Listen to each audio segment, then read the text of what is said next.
ჯუნუბისთვის ჰარამი საკითხები. ზემოთ აღნიშნული მიზეზებიდან გამომდინარე, ვინც ჯუნუბია, მისთვის ბანაობამდე შემდეგი მოქმედებები არის ჰარამი.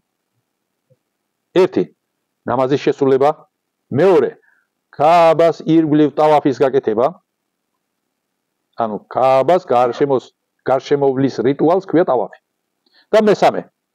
ყურანზე შეხება ან მისი ტარება ერთი ადგილიდან მეორე ადგილზე გადატანა. გადატანაც აკრძალულია და ასევე ხელით შეხება. იბნი ჰაზმის გარდა არც ერთ მუჯთეჰიდ იმამს ამ თემასთან დაკავშირებით განსხვავებული იჯტიჰადი არ დაუფიქსირებია.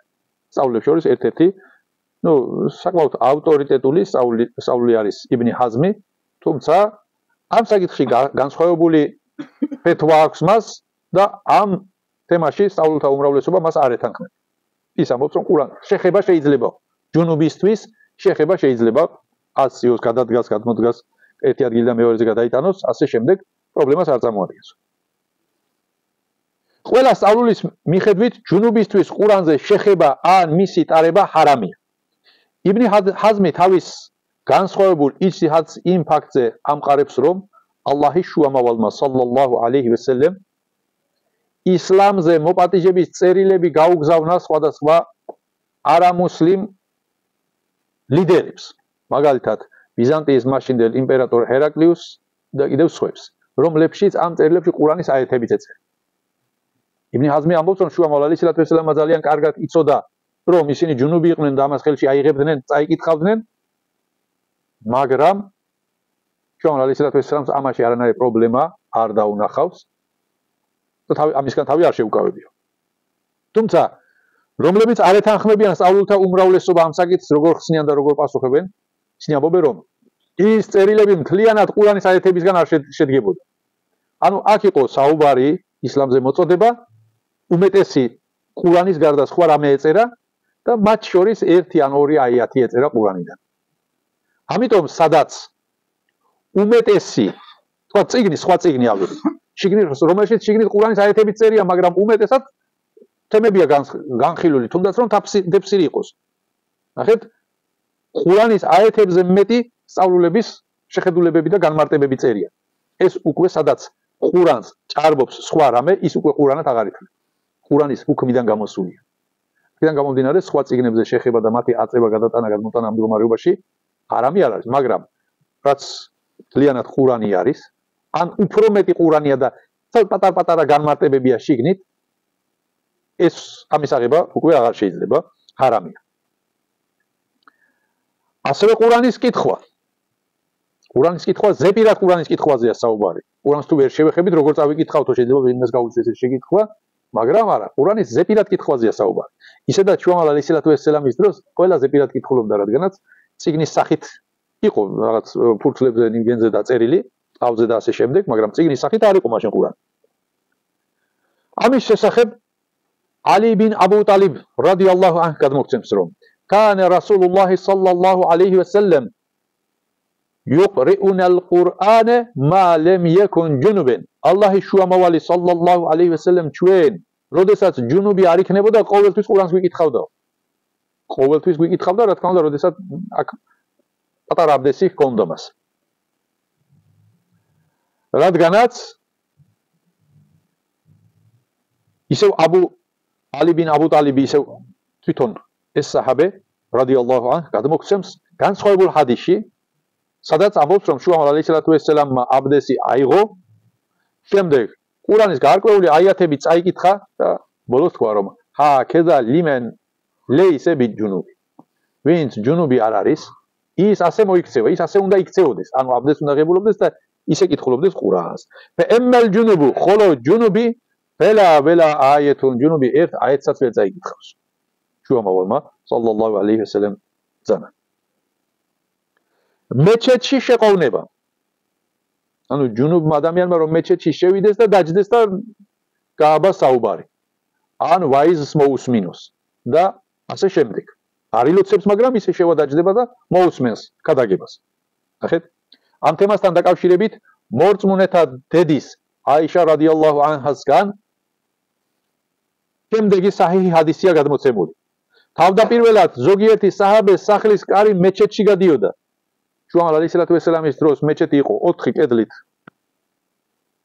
შემოფარგლული სივრცე, რომლის დიდი ნაწილი ზემოდან დახურულიც არ იყო, არც სამი საჭიროება იყო, იმიტომ რომ ძალიან იშვიათად წვიმდა იქ. და ამ 4 კედლით შემოფარგლულ სივრცეში ზოგიერთ საჰაბეს ისე ჰქონდა სახლი მოწყობილი, რომ თავის სახლიდან გამოსასვლელი პირდაპირ მეჩეთში ან მეჩეთის ეზოში გადიოდა. მათი სახლიდან გამოსასვლელი. ერთ დღეს ალლაჰის შუამავალმა სალლალლაჰუ ალეიჰი ვესალამ მათ უთხრა, ამ სახლებს მეჩეთისგან სხვა მიმართულებით გაუკეთეთ გასასვლელი. და შემდეგ შუამავალ ალეიჰი ვესალამმა ისევ თავის საცხოვრებელში შევიდა.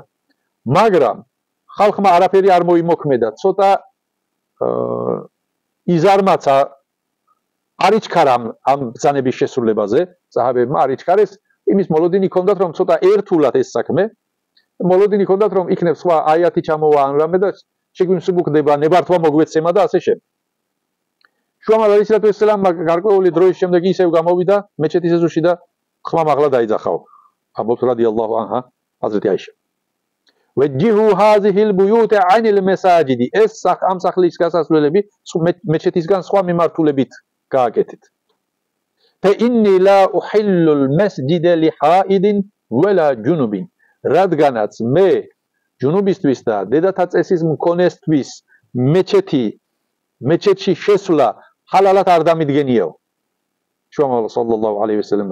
ანუ თქვენ სახლების გამოსასვლელი რომ აქეთ არის და აქედან გამოსული პირდაპირ მეჩეთში გამოდიხარ, ამ შემთხვევაში არის შემთხვევები, როდესაც ჯუნუბსაც უწევს, დედათა წესის მქონესაც უწევს აქ გამოსვლა და ასე შემდეგ. ამიტომ შუამავალ ალეიჰი ვესალამმა მათ ასე უთხრა. ასევე გადმოგცემს უმმუ სელემე რადიალლაჰუ ანჰა.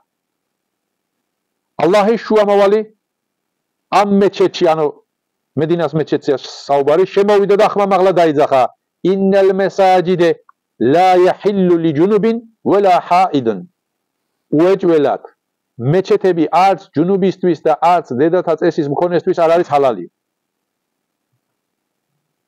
თუმცა გარკვეული აუცილებლობიდან გამომდინარე, ესეც მხოლოდ იმ შემთხვევაში თუ კი აუცილებლობა მოითხოვს.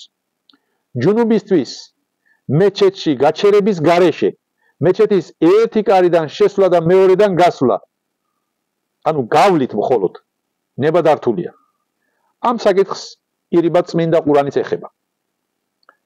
სურა ნისას 43 აიათში ალლაჰ სუბჰანაჰუ ვა თაალა ბრძანებს, რომ არ მიუახლოვდეთ ნამაზს, როდესაც თქვენ ხართ ჯუნუბი, გარდა იმ შემთხვევისა, თუ კი ხართ მგზავრი. ეს აიათი ძირითადად ეხება ის მგზავრია, ჯუნუბი გახდა და დაბანას ვერ ახერხებს. ნახეთ, ნამაზზე არ მიუახლოვდეთ თუ თქვენ ჯუნუბი ხართ, გარდა იმ შემთხვევისა, როდესაც მგზავრი ხართ. ვერ ახერხებს მგზავრი, თეემუმით დადგება და ნამაზს ილოცებს. თუნდაც რომ ჯუნუბი იყოს.